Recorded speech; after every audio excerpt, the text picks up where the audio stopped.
Saudara, di dalam rangkaian sermon series kita The Gospel in Prayer from Abraham to Jesus, hari ini saudara tema kita ialah doa Paulus mengalami kuasa dan kasih Kristus. Saya coba bantu kita untuk mengingat kembali saudara, kalau kita tracing khotbah sermon series kita kali ini.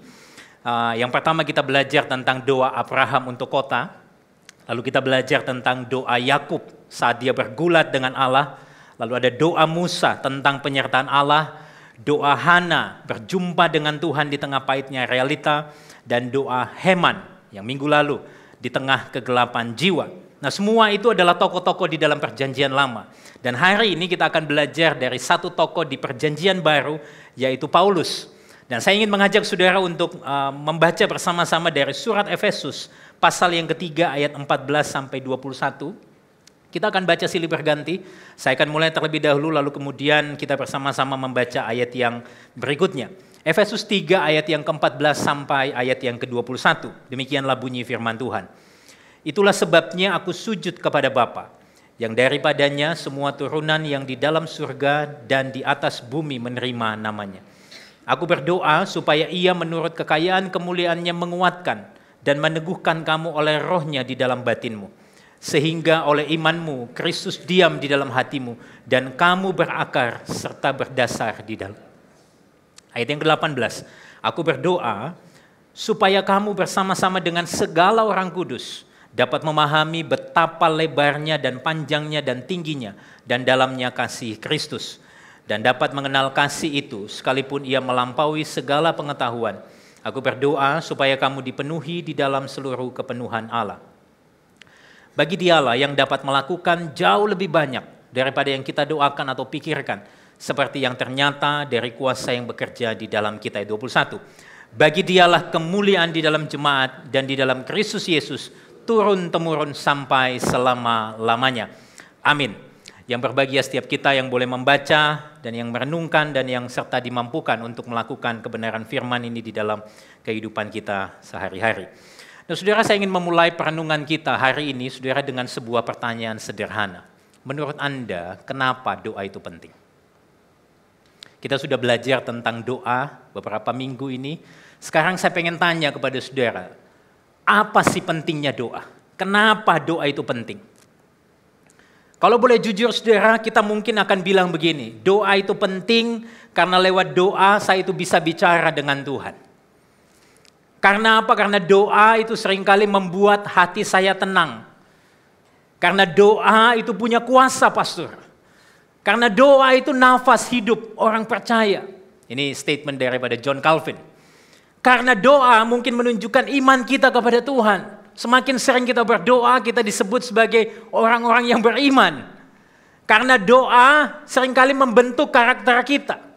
Karena doa seringkali menjaga kita itu bisa tetap waras di tengah tekanan hidup. Karena doa juga menolong kita untuk bisa mengampuni orang lain.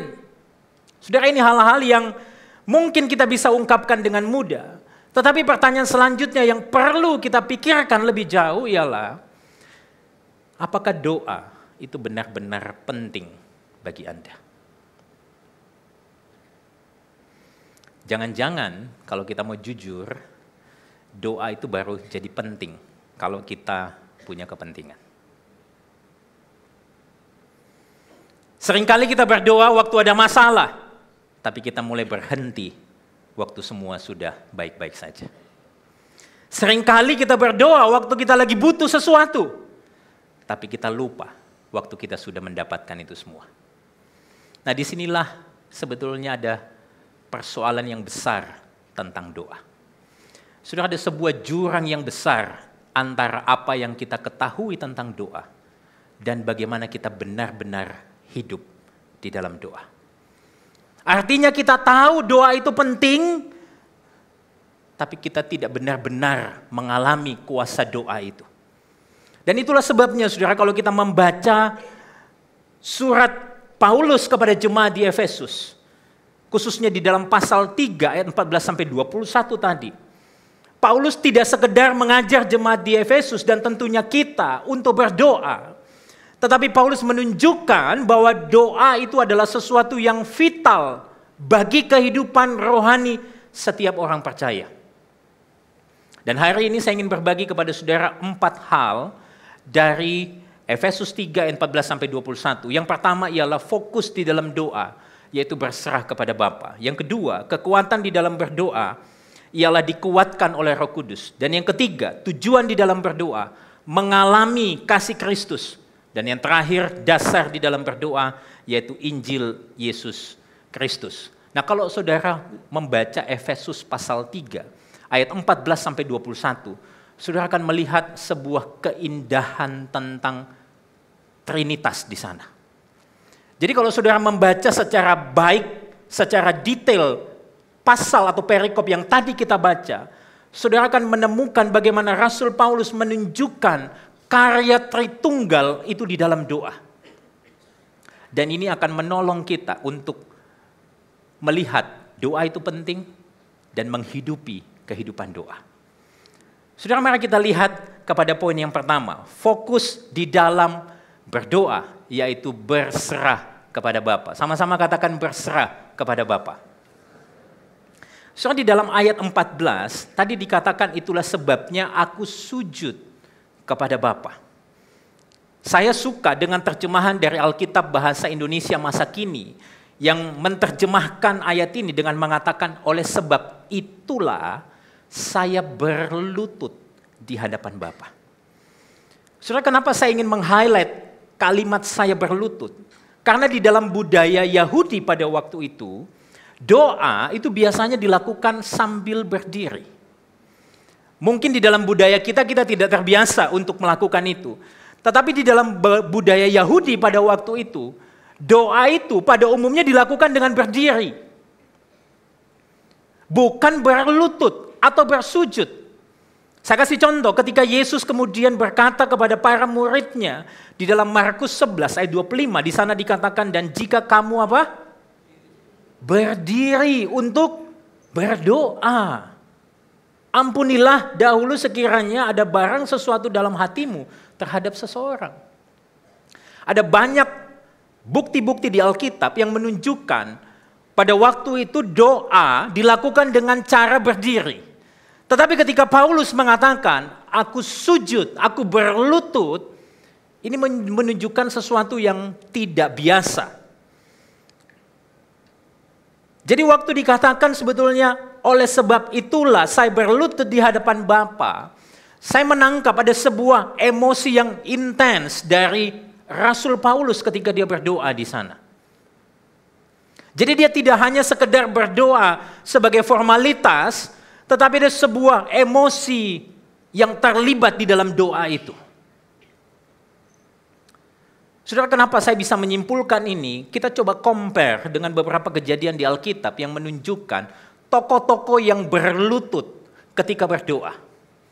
Coba perhatikan di dalam 2 Tawarik 6 ayat 13 yang menunjukkan ketika itu Salomo datang berdoa dan berlutut di hadapan segenap umat Israel. Sambil apa? Dia menadahkan tangannya ke langit waktu penahbisan bait suci. Sudah ada sebuah emosi yang intens di sana. Kita juga lihat bagaimana Yesus satu kali di dalam Markus 14 ayat 35-36. Dia merebahkan dirinya ke tanah. Sebuah postur berlutut. Di mana? Di Taman Getsemani. Kapan itu? Sebelum dia menghadap kepada salib. Satu contoh lagi saudara. Paulus sendiri ketika dia hendak berpisah dengan para jemaat dan penatua di kota Efesus. Di dalam catatan Kisah Rasul 20 ayat 36-38. Saudara nanti bisa baca di rumah saudara. Di sana ditunjukkan Paulus itu berlutut dan berdoa. Jadi ketiga contoh ini menunjukkan bahwa seringkali sikap berlutut itu punya muatan emosi yang sangat intens. Dan saya setuju dengan apa yang dikatakan oleh Tony Merida di dalam komentarinya Exalting Jesus in Ephesians.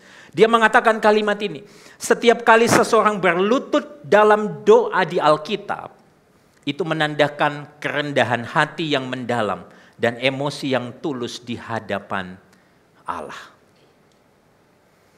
Kalau saya berhenti di sini, saudara, akan sangat berbahaya kemudian kita menganggap bahwa doa dengan postur berlutut itu yang paling alkitabiah. Tapi saya nggak ingin membawa saudara di dalam konteks dan pemahaman seperti ini. Karena apa? Karena yang terpenting sebetulnya bukan sekedar sikap berlututnya. Tetapi siapa? Tetapi kepada siapa kita berlutut. Nah, sebelum kita lebih jauh lagi, saudara, waktu saya merenungkan bagian ini, saya diingatkan begini, saudara. Bahwa ternyata setiap hari kita ini bisa jadi itu berlutut di hadapan sesuatu yang kita anggap bisa memberi makna di dalam hidup kita. Mungkin kita berlutut di hadapan karir kita dengan berharap kalau karir kita makin baik, kita mendapat pengakuan, kita diakui orang, dan kita merasa cukup. Mungkin sebagian kita berlutut di hadapan pengejaran akan cinta. Kita berharap hubungan itu bisa menjadi penyelamat dan sumber kebahagiaan kita. Tapi mungkin juga ada yang berlutut di hadapan media sosial, di mana like dan view itu menjadi ukuran nilai diri kita. Tapi tidak sedikit yang mungkin berlutut di hadapan ketakutan dan kekhawatiran akan masa depan seperti saya. Yang tanpa sadar itu seringkali menjadi tuan atas hati saya. Intinya, saudara, waktu kita menaruh harapan tertinggi, rasa aman kita, identitas kita pada sesuatu selain Allah, maka sebenarnya kita sedang berlutut pada ilah-ilah palsu yang kita yakini bisa memberikan rasa aman, penerimaan, dan kepuasan dalam hidup kita. Padahal kita tahu hanya Allah yang sanggup memberikannya. Saudara, tapi berbeda sekali dengan apa yang Paulus lakukan. Waktu Paulus berlutut, dia berlutut kepada Bapa. Jadi ini bukan sekedar sebuah postur tubuh. Ini adalah sebuah pernyataan iman. Pernyataan iman yang lantang dari Paulus. Seolah-olah dia sedang berkata, aku tahu kepada siapa aku tunduk. Aku tahu siapa yang memegang kendali. Aku tahu siapa yang menjadi sumber hidupku. So, maka dari itu waktu kita datang kepada Bapa di dalam doa, sudah seharusnya kita bisa berkata, Tuhan, aku bukan penguasa hidupku. Engkaulah pusatnya. Tapi berapa banyak dari kita yang seringkali menjadikan doa itu berpusat kepada diri kita. Berapa banyak kita ketika berdoa, ujung-ujungnya untuk kepuasan diri kita. Dan waktu saya merenungkan ini, saudara, waktu Paulus sujud kepada Bapa, itu sebetulnya menunjukkan dua pesan yang sangat kuat. Yang pertama, Paulus menyadari ketidaklayakannya di hadapan kemuliaan Bapa. Tetapi pada saat yang sama ketika Paulus itu bersujud di hadapan Bapa, dia meyakini akan kedekatan dan pemeliharaan Bapa. Tahukah saudara waktu Paulus menuliskan ayat 14 ini? Ayat ini sebetulnya sangat dekat kaitannya dengan apa yang dia katakan pada ayat selanjutnya di dalam ayat 15. Coba perhatikan ini. Di situ dikatakan itulah sebabnya aku sujud kepada Bapa. So di dalam bahasa Yunani kata Bapa itu memakai satu kata yaitu patera. Lalu ayat 15 dia katakan yang daripadanya semua turunan yang di dalam surga dan di atas bumi menerima namanya. So kata turunan di dalam terjemahan baru Alkitab kita sebenarnya lebih tepat diartikan sebagai family, keluarga. Yang di dalam bahasa Yunani sebetulnya memakai akar kata yaitu patria. Nah, waktu saya membaca ini, saudara, saya menjumpai Paulus itu seperti sedang menggunakan permainan kata antara patera, bapa, dan patria, keluarga, untuk menegaskan satu kebenaran. Bahwa seluruh keluarga Allah, baik yang ada di surga maupun yang ada di bumi, itu berasal dari sumber yang sama, yaitu Bapa surgawi. Dengan kata lain, saudara, Paulus bukan hanya berlutut di hadapan Allah yang maha kuasa, tetapi di hadapan Bapa yang mengasihi dan menamai semua anak-anaknya. Dialah Bapa yang memberi kita identitas, rasa aman bagi setiap kita sebagai satu keluarga. Itulah sebabnya saudara saya suka dengan apa yang dikatakan oleh J.D. Greear di dalam bukunya tentang doa yang berjudul Just Us. Dia mengatakan kalimat ini, jika engkau telah menerima Kristus, engkau telah menjadi bagian dari keluarga Allah dan itu final. Menyadari bahwa Allah adalah Bapamu memberi keyakinan yang kokoh untuk berdoa di tengah penderitaan. Engkau tidak perlu datang dengan takut atau membuktikan kebaikanmu. Engkau hanya perlu datang kepadanya dan berkata, Bapa.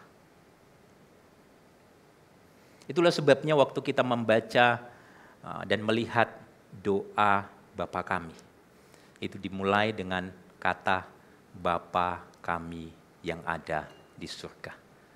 Itu menunjukkan sebuah kemahakuasaan bahwa dia ada di surga, dia melampaui kita semua, tapi pada saat yang sama dia itu Bapa yang mengasihi kita. Dia Bapa yang menyebut nama kita satu persatu. Saudara, apa implikasi daripada kebenaran ini?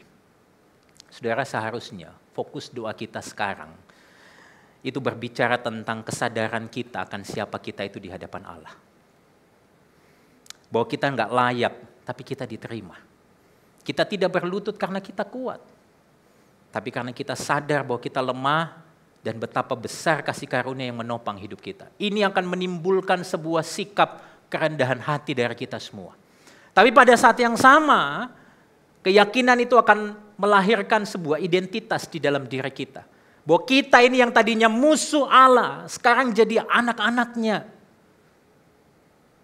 Hari ini kita bisa mendekat kepada Bapa di dalam doa karena kita tahu Dia Allah yang peduli dan memelihara setiap kita. Ini memberikan ketenangan di dalam hati kita. Jadi dengan kata lain, kalau boleh saya simpulkan, ketika kita berdoa dengan berlutut, berserah penuh kepada Bapa, itu artinya kita dapat datang berdoa dengan tunduk. Tapi pada saat yang sama kita bisa tenang di hadapannya. Tunduk dengan rendah hati karena kita mengenal kebesarannya. Dia adalah Allah yang mencipta segala sesuatu, Dia Allah yang maha kuasa. Tapi pada saat yang sama kita tenang karena kita datang kepada Bapa yang menerima kita dengan kasih. Inilah yang menjadi keunikan kekristenan. Saudara, agama-agama lain menunjukkan kalau kita datang berdoa itu kita perlu datang dengan takut. Tapi pada sisi yang lain ada juga yang agak kurang ajar. Tapi kekristenan menunjukkan kita ada di dalam dua hal itu pada saat yang bersamaan. Kita bisa tunduk dan tenang, dan inilah keseimbangan yang sangat indah di dalam doa. Tapi keduanya sebetulnya tidak akan bertahan tanpa kuasa yang menopangnya dari dalam. Dan inilah pekerjaan Roh Kudus, sumber kekuatan sejati di dalam doa kita. Inilah poin yang kedua, kekuatan di dalam berdoa dikuatkan oleh Roh Kudus. Sama-sama katakan dikuatkan oleh Roh Kudus. Surah ayat 16 itu mengatakan demikian, aku berdoa supaya Ia menurut kekayaan kemuliaannya menguatkan dan meneguhkan kamu oleh rohnya di dalam batinmu. Saudara, seolah-olah Paulus menunjukkan sebuah transisi yang sangat berbeda di dalam ayat 14 dan 15. Dia berdoa dengan berlutut kepada Bapa. Dia yakin bahwa Bapa ini adalah Bapa yang mengenal pribadinya, mengenal dirinya. Tapi tiba-tiba Paulus berkata, aku berdoa supaya Ia menurut kekayaan kemuliaannya menguatkan dan meneguhkan kamu. Sebetulnya apa yang sedang Paulus ingin katakan di sini? Ada seorang penafsir yang namanya James Montgomery Boyce, dia mengatakan kalimat ini. Paulus sebetulnya di sini sedang berbicara tentang penderitaan. Dan mungkin karena itulah dia berdoa dengan permohonan supaya orang-orang percaya di Efesus dikuatkan oleh Roh Allah. Penderitaan yang dimaksudkan Paulus kemungkinan besar ada dua. Yang pertama adalah penderitaan yang dia alami sendiri. Kita tahu saudara waktu dia menulis surat Efesus ini kira-kira di tahun 60 sampai 62 Masehi pada waktu itu, Paulus waktu itu sedang berada di dalam kondisi tahanan. Dia menjadi seorang tahanan di bawah pemerintahan Romawi pada waktu itu. Otomatis saudara, dia menulisnya di dalam kondisi yang tidak nyaman. Itulah sebabnya dia berkata di dalam ayat 16 tadi, biarlah kekayaan kemuliaannya itu menguatkan, meneguhkan kamu. Ini berbicara kepada dirinya sendiri juga, tetapi pada saat yang sama dia tahu jemaat di Efesus, orang-orang percaya di Efesus pada waktu itu mengalami tekanan sosial dan spiritual. Kita tahu saudara, kota Efesus adalah kota tempat pemujaan berhala pada waktu itu. Ada begitu banyak kuil-kuil di sana. Orang-orang Kristen mungkin mendapatkan tekanan, tetapi pada saat yang sama mereka juga mengalami tekanan secara spiritual. Itulah sebabnya kalau saudara membaca Efesus pasal 6 ayat yang ke-12, Paulus menuliskan supaya jemaat di Efesus tahu bahwa perjuangan mereka bukanlah melawan darah dan daging, tapi melawan penguasa, pemerintah, dan roh jahat di udara. Jadi dengan kata lain, waktu Paulus menaikkan doa ini, fokus doa Paulus bukanlah supaya penderitaan itu hilang. Saya tidak mengatakan bahwa kita nggak boleh meminta supaya penderitaan kita lepas. Tapi coba perhatikan kembali. Paulus tidak sekedar meminta itu. Paulus juga tidak berdoa supaya jemaat di Efesus hidupnya menjadi lebih ringan di dalam menghadapi penderitaan. Tetapi Paulus minta supaya hati jemaat pada waktu itu jadi kuat melalui kekuatan dan kuasa Roh Kudus. Saudara, kenapa ini penting? Karena sebetulnya Tuhan itu tahu persis bahwa masalah terbesar di dalam hidup kita itu bukan penderitaan yang datang dari luar, tetapi kelemahan kita yang ada di dalam. Saya jelaskan saudara. Kita itu sering berdoa supaya Tuhan itu mengubah keadaan kita. Betul? Kita minta sama Tuhan untuk pekerjaan kita yang lagi seret, yang lagi sulit, supaya Tuhan bukakan jalan. Salah enggak? Enggak. Kita juga seringkali minta supaya hubungan kita yang retak, di dalam relasi satu sama lain, juga dipulihkan. Salah enggak? Enggak. Seringkali kita juga minta sebetulnya kalau kita lagi sakit, kita bisa disembuhkan. Salah enggak? Enggak. Tapi Paulus di sini menunjukkan sebuah doa yang berbeda. Doa yang meminta supaya Tuhan mengubah diri kita di tengah keadaan itu. Sebab persoalan utama yang kita hadapi sebetulnya bukan tekanan dari luar, melainkan kerapuhan hati kita. Kita sering kehabisan kekuatan bukan karena beban hidup yang terlalu berat, tapi karena hati kita yang rapuh, yang terlalu lemah untuk menanggungnya. Itulah sebabnya saudara, Paulus di sini berdoa supaya kita dikuatkan dari dalam. Oleh siapa? Roh Kudus yang memberikan ketahanan, pengharapan, dan keberanian bagi kita untuk bisa berjalan bahkan waktu keadaan hidup kita nggak berubah. Saya suka dengan apa yang dituliskan oleh Tim Keller di dalam bukunya tentang doa. Dia mengatakan kalimat ini. Ketika Roh Kudus memenuhi hidupmu, engkau akan merasakan tangan Bapa yang menopangmu. Itu adalah jaminan tentang siapa dirimu.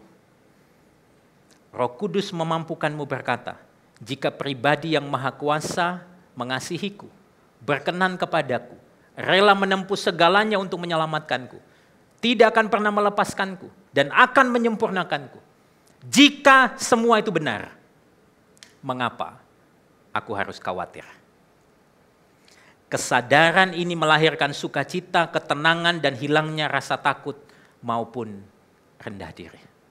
Saudara, poin ini sangat vital sekali. Karena kehadiran Roh Kudus itu melahirkan sukacita, ketenangan di dalam batin kita.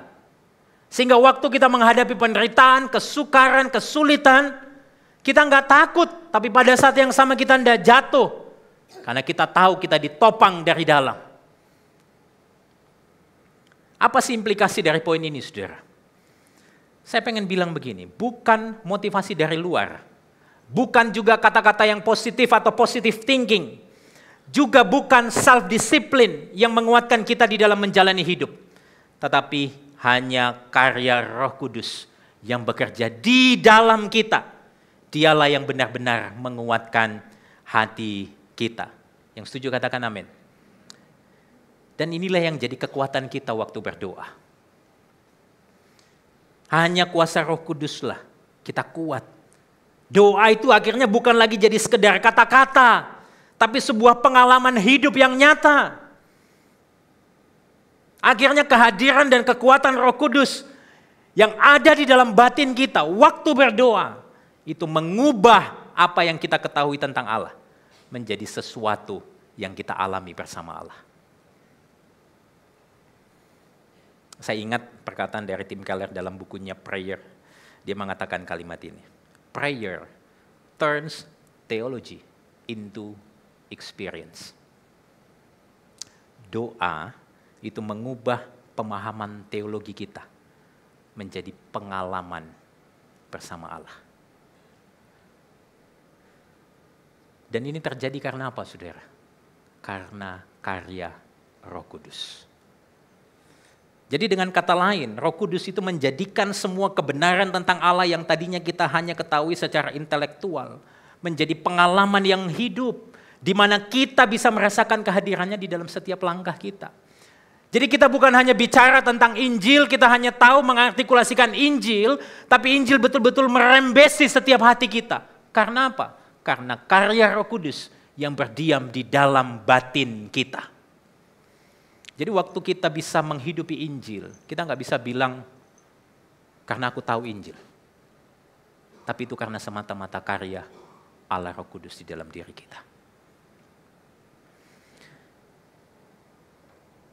Dan waktu Roh Kudus menjadikan kebenaran tentang Allah itu menjadi sebuah pengalaman yang hidup. Doa itu akhirnya membawa kita kepada pengalaman yang lebih dalam lagi.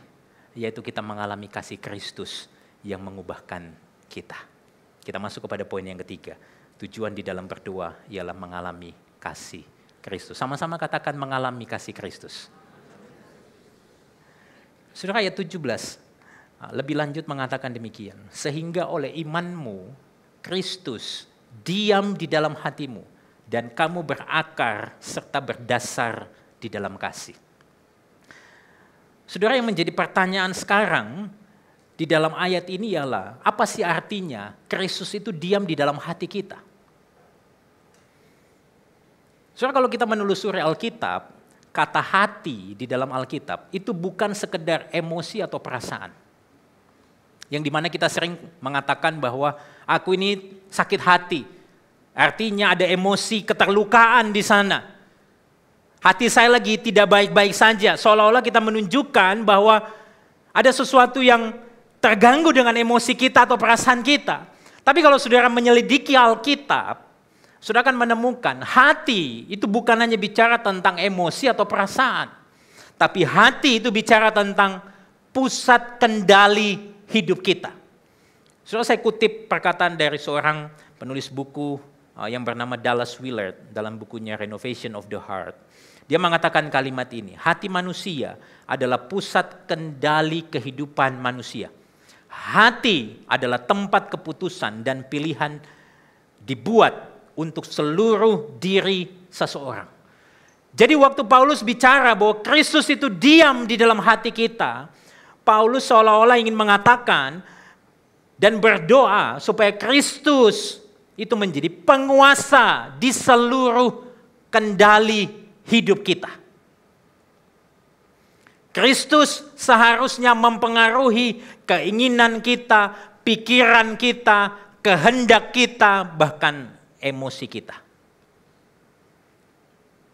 Dan kalau saudara menyelidiki lebih jauh di dalam teks ini, saudara akan menemukan di dalam ayat 17 tadi, kata diam sebetulnya secara harafiah itu artinya membuat rumah.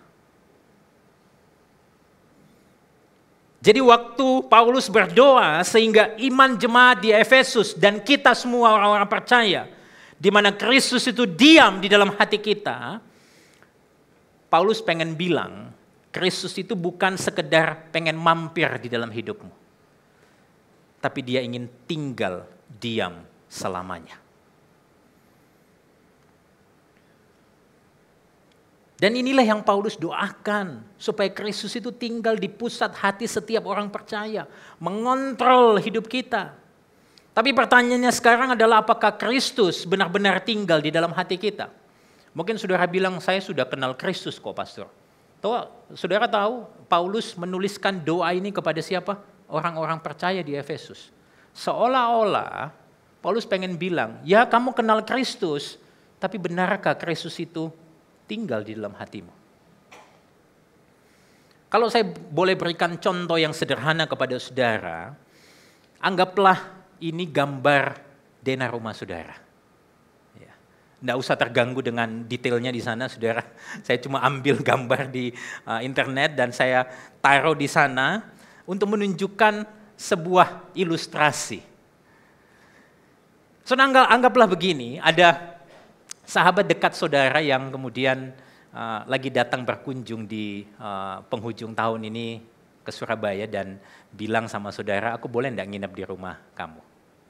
Nah biasanya kalau budaya orang timur seperti kita, kalau ada sahabat yang dekat datang dan bilang aku boleh enggak tinggal di rumahmu, lalu waktu dia datang biasanya kita bilang apa saudara? Boleh. Anggap rumah sendiri ya. Tapi begini saudara, saya yakin yang Anda maksudkan ialah kamar tamu itu jadi bagianmu. Kamu bisa menganggap kamar itu rumahmu sendiri. Saudara tidak akan mengatakan bahwa seluruh rumah ini adalah milikmu. Betul bukan? Seolah-olah di mana dia bisa masuk ke kamar saudara, buka lemari saudara, bahkan pakai baju saudara. Kita juga tentu tidak ingin supaya dia memeriksa seluruh bagian rumah dan tahu kalau ternyata ada bagian-bagian yang berantakan di rumah kita. Jadi waktu kita bilang anggap rumah sendiri ya, pesannya bukan tentang ini rumahmu. Kamu boleh masuk kemana aja. Kita pengen bilang kamar itu rumahmu. Udah jangan utak-atik di situ aja. Tapi tahukah saudara, kita seringkali memperlakukan Kristus juga demikian. Seringkali kita bilang, Tuhan hatiku ini adalah rumahmu. Tapi kita memperlakukannya seperti tamu di rumah.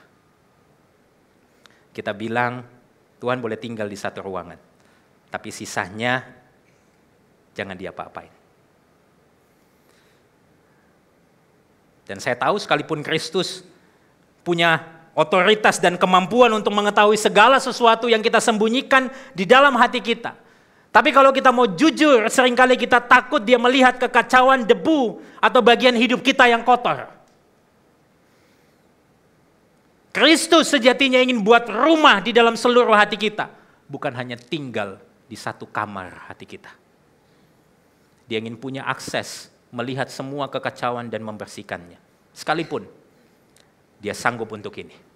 Dia sanggup untuk melakukan itu.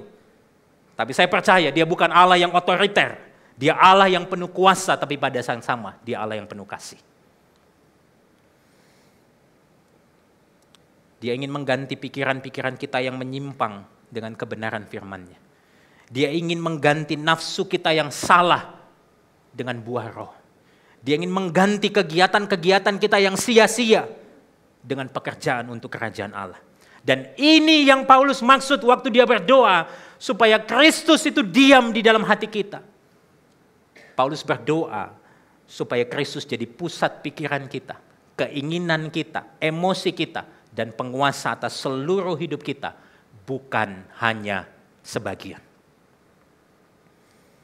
Dan ayat 18-19 Paulus kemudian melanjutkan, aku berdoa supaya kamu bersama-sama dengan segala orang kudus memahami betapa lebarnya dan panjangnya dan tingginya dan dalamnya kasih Kristus, dan dapat mengenal kasih itu. Sekalipun yang melampaui segala pengetahuan, aku berdoa supaya kamu dipenuhi di dalam seluruh kepenuhan Allah. Saudara, kata kepenuhan Allah sebetulnya menunjukkan biarlah Kristus tinggal secara utuh di dalam hidupmu. Jadi waktu Paulus berdoa supaya kita mengetahui kasih Kristus, dia bukan hanya berdoa supaya kita tahu itu secara intelektual, tapi kita mengalaminya di dalam perjalanan iman kita, masuk di dalam hati kita. Dan itulah sebabnya dia pakai sebuah dimensi lebar, panjang, tinggi, dan dalam untuk menjelaskan betapa Kristus itu mengasihi kita. Seorang penafsir yang namanya Ken Hughes, dia mengatakan kalimat ini. Kasih yang lebar itu untuk merangkul seluruh dunia. Kasih yang panjang itu bertahan selamanya. Kekal. Kasih yang tinggi itu untuk membawa kita ke surga. Dan kasih yang dalam itu untuk menjangkau kita yang paling berdosa. Dan 4 elemen ini saudara, dimensi ini menggambarkan kasih Kristus yang tidak terbatas, yang tidak terselami. Dan sekalipun kasih itu melampaui segala pengetahuan kita, ini adalah sebuah kebenaran yang perlu kita yakini setiap hari. Tapi celakanya saudara, seringkali kita itu mengukur kasih Allah dari pengalaman kita. Kita itu merasa dikasihi waktu hidup kita nyaman, waktu hidup kita diberkati. Kita itu akhirnya merasa Allah itu jauh, waktu apa? Waktu ada kesulitan. Dan itulah sebabnya waktu Paulus berdoa kepada Tuhan untuk jemaat di Efesus, Paulus tahu supaya kita semua, jemaat di Efesus, saya dan saudara sebagai orang percaya hari ini, supaya kita tidak terjebak di dalam subjektivitas perasaan ini.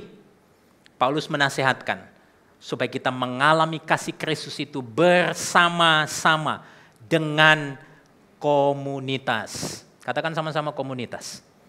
Komunitas. Saudara, komunitas ini bukan produk Gibeon Church, bukan produk gereja, tapi komunitas ini adalah rancangan Allah yang baik bagi kita umatnya. Kok bisa saya simpulkan seperti ini? Coba perhatikan kembali ayat yang ke-18. Baca bagian yang di-highlight di sana. Di sana dikatakan aku berdoa supaya apa? Kamu bersama-sama dengan segala orang kudus. So, kalimat ini menunjukkan nuansa yang sangat kental tentang komunitas. Istilah orang kudus di sini merujuk kepada semua orang yang sudah dibenarkan melalui iman mereka kepada penebusan Kristus yang sempurna di kayu salib. Dan ini menegaskan sebetulnya tidak ada lagi pembedaan antara rohaniawan yang kita seringkali anggap lebih kudus dan jemaat yang kurang. Tidak ada lagi kelompok yang kita anggap lebih superior secara rohani. Karena kita semua adalah orang-orang yang dikuduskan. Itulah sebabnya saudara, setiap kita, termasuk saya, perlu semakin memahami kasih Kristus. Di mana? Di dalam komunitas. So, pemahaman ini memberikan saya pengertian begini. Hari ini kita dipanggil bukan sekedar bersama-sama memahami kasih Kristus, melainkan memahami kasih itu di dalam kebersamaan. Hari ini kita bersama-sama melihat, mengenal kasih Kristus. Tapi panggilan berkomunitas lebih jauh daripada itu. Supaya kita memahami kasih itu di mana? Di dalam kebersamaan. Artinya saudara, kebersamaan dengan orang percaya itulah yang membuat kita bisa mengetahui, belajar tentang kasih Kristus. Kita bisa merasakan kasih Kristus lewat apa? Tindakan mereka. Kita bisa merasakan kasih Kristus kapan? Waktu mungkin ada hal-hal yang dimana saudara lagi bergumul, lalu tiba-tiba ada sebuah pesan yang masuk. Apa kabar? Aku boleh enggak berdoa untuk kamu? Dan disitulah mungkin ada pengalaman-pengalaman yang membuat kita bisa mengingat kembali tentang Allah yang setia, Kristus yang mengasihi kita. Seorang yang bernama John Stott, dia mengatakan kalimat ini, kasih adalah tanah tempat hidup orang percaya berakar. Kasih adalah fondasi tempat hidup orang percaya dibangun. Dengan kata lain, setiap orang percaya membutuhkan kasih Allah sebagai sumber hidup yang memberi kekuatan untuk bertahan di dalam kesulitan. Tapi pada saat yang sama, kasih Allah itu memberi rasa aman, memberi arah bagi kita dalam menghadapi ketidakpastian keadaan hidup kita. Dan Tuhan tahu, Tuhan menyediakan komunitas orang percaya sebagai sarana anugerah untuk kita mengalami dan merasakan kasih Kristus secara nyata.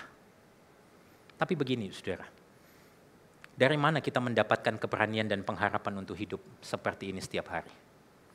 Dari mana kita punya kekuatan untuk hidup di dalam kasih bersama-sama di dalam komunitas? Nah, inilah poin yang terakhir, yaitu dasar kita di dalam berdoa, Injil Yesus Kristus. Sama-sama katakan Injil Yesus Kristus. Saudara, saya memakai terjemahan sederhana Indonesia, khususnya untuk ayat 20 dan 21 di bagian kita yang terakhir. Di sana dikatakan, kita baca sama-sama, 2, 3. Aku percaya bahwa Engkau, ya Allah, mampu melakukan jauh lebih besar daripada yang dapat kami minta atau pikirkan. Sebab kuasa-Mu yang luar biasa bekerja dalam hidup kami masing-masing. Biarlah kami seluruh jemaat-Mu selalu memuliakan Engkau, dan kiranya Engkau dipuji-puji oleh semua orang dari segala zaman, karena Engkau sudah mengutus Kristus Yesus, anak-Mu. Amin. Saudara, Paulus menutup doanya dengan kalimat yang biasa disebut sebagai doksologi. Doksologi sebetulnya berasal dari dua kata, yaitu doxa, kemuliaan, dan logos atau logia, yaitu ucapan atau perkataan. Yang secara literal kita bisa katakan doksologi berarti ucapan kepada Allah karena kemuliaannya. Jadi waktu Paulus menutup doanya, Paulus tidak sekedar meminta atau memohon, tapi dia menempatkan puji-pujian akan kemuliaan Allah sebagai akhir dari doanya. Doksologi yang Paulus panjatkan di sini membuktikan bahwa doa Paulus bukan sekedar teori, tapi dia benar-benar mengalami apa yang Kristus sudah lakukan. Dan saya mau bilang kepada saudara begini, setiap pribadi yang sudah mengalami kasih Kristus tidak akan mungkin tinggal, tidak akan mungkin tidak meledak di dalam pujian dan pengagungan kepada Allah di dalam doanya. Seorang penafsir yang namanya Peter O'Brien, dia mengatakan kalimat, memberi kemuliaan kepada Allah bukan berarti menambahkan sesuatu kepadanya, melainkan pengakuan aktif atau pujian atas siapa dia sebenarnya, atau atas apa yang telah dia lakukan. Doksologi adalah penegasan, bukan sekedar harapan. Lalu pertanyaan selanjutnya, saudara, apa sih yang Allah sudah lakukan?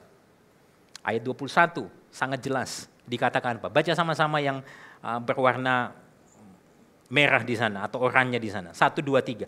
Karena Engkau sudah mengutus Kristus Yesus, anak-Mu. Jadi lebih spesifik lagi pertanyaannya harusnya menjadi apa yang Kristus Yesus lakukan?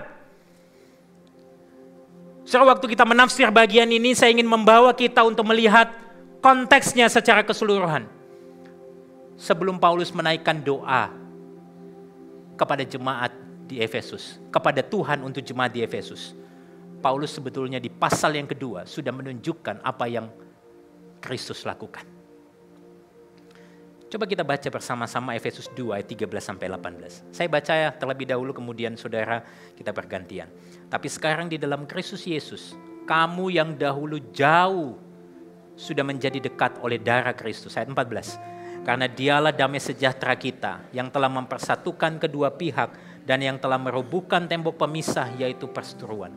Sebab dengan matinya, siapa? Kristus. Sebagai manusia, ia, Kristus, telah membatalkan hukum Taurat dengan segala perintah dan ketentuannya untuk menciptakan keduanya menjadi satu manusia baru di dalam dirinya, dan dengan itu mengadakan damai sejahtera. Ayat 16. Dan untuk memperdamaikan keduanya di dalam satu tubuh dengan Allah oleh salib, dengan melenyapkan perseteruan pada salib itu. Ia datang dan memberikan damai sejahtera kepada kamu yang jauh, dan damai sejahtera kepada mereka yang dekat. Ayat 18. Karena oleh Dia kita kedua pihak dalam satu roh beroleh jalan masuk kepada Bapa. Saudara, ayat ini menunjukkan kembali karya Tritunggal secara jelas. Dan pada saat yang sama kita bisa melihat apa yang sudah Yesus lakukan bagi kita. Ini menunjukkan sebuah berita Injil yang sangat jelas. Dan seorang teolog berkata bahwa berita Injil itu adalah berita tentang pendamaian. Tapi tahukah saudara, hal tentang pendamaian tidak akan terasa sebagai kabar baik Injil kalau kita belum jujur tentang kabar buruknya. Kita tidak akan menghargai damai dari Allah sampai kita menyadari betapa dalamnya permusuhan kita dengan Dia. Saudara, kita ini bukan orang yang tersesat. Kita adalah musuh Allah. Kita melawannya. Kita tidak menginginkannya. Kita mengabaikannya. Kita menolaknya. Bahkan kalau saudara membaca Yesaya 59 ayat yang kedua dikatakan, tetapi yang merupakan pemisah antara kamu dan Allahmu ialah segala kejahatanmu. Dan yang membuat dia menyembunyikan diri terhadap kamu sehingga ia tidak mendengar ialah segala dosamu. Saudara, seorang musuh tidak mungkin datang mendekat untuk berdamai. Seorang musuh tidak mungkin datang untuk menuntut damai. Seorang musuh tidak mungkin datang untuk memulihkan hubungan. Dan kalau Allah yang kita sembah adalah Allah yang hanya adil, maka kita pasti binasa. Kalau Dia hanya Allah yang kudus, maka kita pasti hangus karena kekudusannya. Kalau Dia hanya Allah yang murka, maka hari ini kita sebagai musuh Allah tidak akan punya pengharapan akan masa depan. Tapi disinilah keindahan Injil. Melalui Kristus, Allah melakukan apa yang kita sebagai musuh tidak dapat lakukan dan yang tidak layak kita terima. Apa yang Allah lakukan? Dia mengutus anaknya yang tunggal, Yesus Kristus, datang sebagai manusia, taat, bahkan sampai mati. Di mana? Di atas kayu salib. Di salib, Yesus mengenakan status kita sebagai musuh Allah. Supaya hari ini kita mengenakan statusnya sebagai anak-anak yang diterima Allah. Di salib, Yesus masuk ke dalam murka yang paling gelap, yang harusnya jadi bagian kita. Supaya hari ini kita bisa hidup di dalam damai dan terangnya. Di salib, Yesus rela kehilangan kedekatannya dengan Bapa. Dia berteriak, Allahku, Allahku, kenapa engkau meninggalkan aku? Supaya hari ini, waktu kita berseru, kita tahu Dia Allah yang mendengar kita. Supaya hari ini, kita memiliki keintiman yang tidak akan pernah hilang lagi. Di salib, Yesus membiarkan tubuhnya dihancurkan. Supaya hari ini setiap relasi yang retak dengan Allah dan sesama itu bisa dipulihkan. Dan inilah berita Injil, beri kemuliaan untuk Tuhan kita. Wow. This is the gospel.